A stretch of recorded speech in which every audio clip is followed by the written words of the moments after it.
Hi, my name is Cheryl Spengler, and you might remember me from Fund 6, but I wanted to give you a little bit of a background.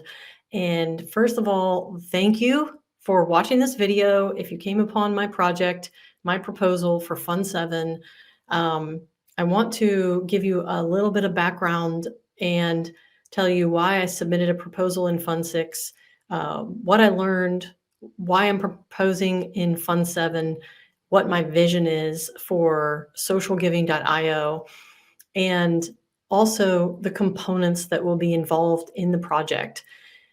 First of all, I have been in real estate for 20 years, 21 years, and I've helped buyers and sellers, of course, investors, not only residential, but commercial land, commercial businesses, commercial buildings, commercial land. And I'm also a speaker at Inman News. Inman News is one of the largest real estate resources in the world online. I became an Inman contributor and writer to really reach agents and brokers and vendors and really anyone involved in the real estate industry and builders, and not just to grow my business, but to educate. And so I've always been about educating in video. And in that process, I ended up speaking at the 2015 Inman Conference in New York about augmented reality and how we could use that to market to homeowners.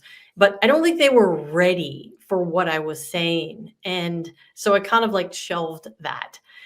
About 10 years ago, I started a marketing company and I started helping the businesses around the world and online use funnels and marketing and techniques. And I found their challenges, whether it was a small, medium, or institution, even their marketing budgets, their inability to innovate. So I went through a lot of that in finding solutions for them to market themselves, to find the people, to create the programs, then market the programs, and create systems around that. Okay. On the flip side of real estate and marketing, I have had this personal passion for enhancing social connectedness, which sounds kind of odd, but it's just something inside me that has pushed for years to create many different methods of reaching people and connecting people and socially enhancing the lives of people, whether they're in their home on their couch or whether they're out and about. As an introvert, that's kind of funny, but it is true. And even to the point of doing a live stream show that aired every day at 12:30. It started on Facebook and it gravitated to where I started an Amazon Prime channel. And this doesn't have anything to do with what I'm proposing, but just to give you a little history of this is not the first time or the first mechanism that I've tried to reach people and impact people in a positive way. When Fund 6 came around, I jumped at the chance, even though I wasn't quite sure completely how to integrate everything, except my proposal was about mission-driven NFTs. And in the mission-driven NFT was to create a mechanism, again, or a system around empowering businesses to become more socially responsible and somehow connect their business and their employees and their culture and the auditability of that to a mechanism like mission-driven NFTs. I'm proposing in Fund 7 virtual land as a service.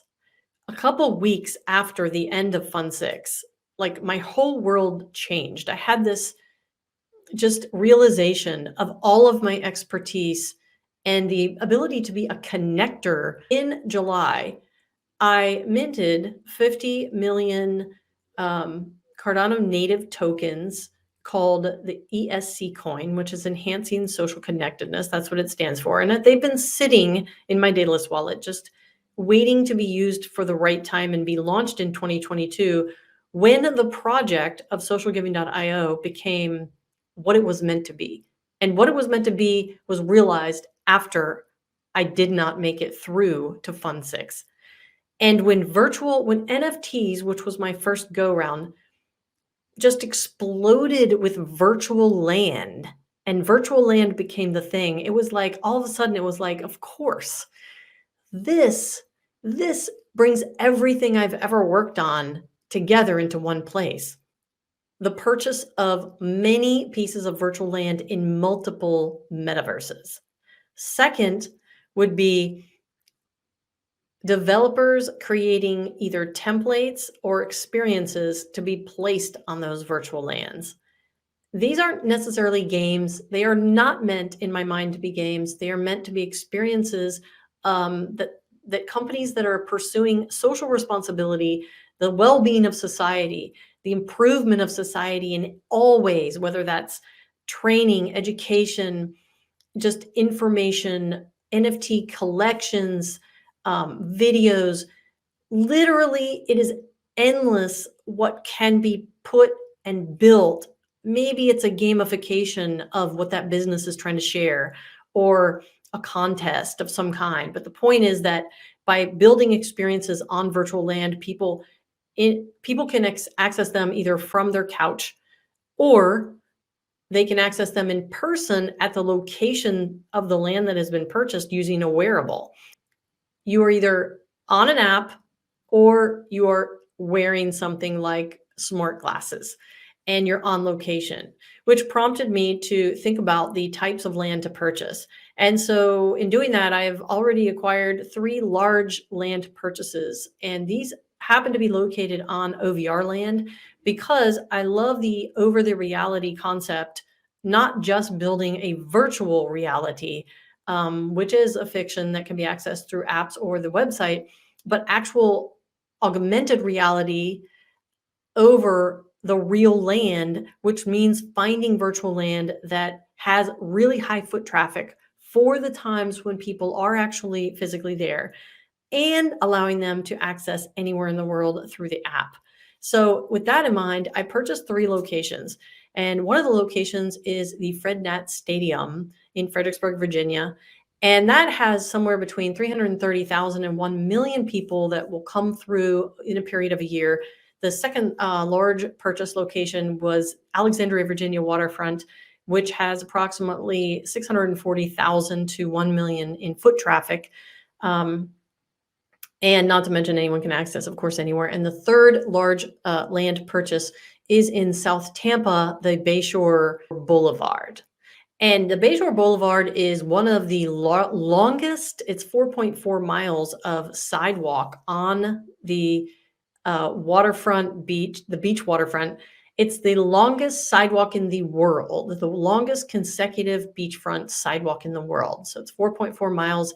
And it's in South Tampa, and it is a magnificent spot to capture an enormous amount of foot traffic and a huge demographic of people who walk and bike and just engage in that location. Or they could be anywhere in the world. And so finding these locations, these special places that have large amounts of foot traffic is my first thought in acquiring virtual land that then can be built on with experiences. Now into phase 2 is basically what is being built on this virtual land that is going to be sold or rented or traded as a service. Well, this will onboard developers to, Cardano developers. Honestly, it's going to onboard lots of different developers. The Cardano aspect of this project is that the entire economy is built on the native token ESC, which has yet to launch. And so any trading, selling, buying, or renting, or a project that has their own experience built on one of our lands, anything that is a money exchange or a crypto exchange is going to be required to be using the ESC token. So this is a massive growth in my mind for the Cardano ecosystem for the coin holding and trading, selling, and whatnot. The acquiring of the land, to building of the experiences, to finding the businesses and projects that want to build or get one of the templates that are built from a developer to use on the land, then it's pretty much open and endless too. Could integrate dApps, cross-chain, metaverses. One of the things about OVR lands is that you can take any NFT or anything that is basically on another metaverse and put it on OVR land. And so I think that's very, very useful but also I think there needs to be there's a lot of things yet to be done. If you're interested in a more detailed explanation of the 3 large land purchases that I've done so far, check out my videos that are linked in the description. One is the FredNet Stadium, the other is Alexandria Waterfront, and the other is the Tampa Bayshore Greenway or Bayshore Boulevard. I'm also currently going through Emurgo's Foundations of Blockchain, which is giving me a very, very good perspective on, I feel like, the things that most companies and businesses and entities or entrepreneurs who might come to be a part of this virtual land as a service, they will be asking. And I wanted to be able to answer those questions. And I also wanted to have a greater perspective of how Emurgo works with Cardano and the blockchain itself, and just have a broader perspective. So if you have any questions, just drop a comment on this video, or please comment and think about voting for my proposal of socialgiving.io as virtual land as a service. The sun is shining. I knew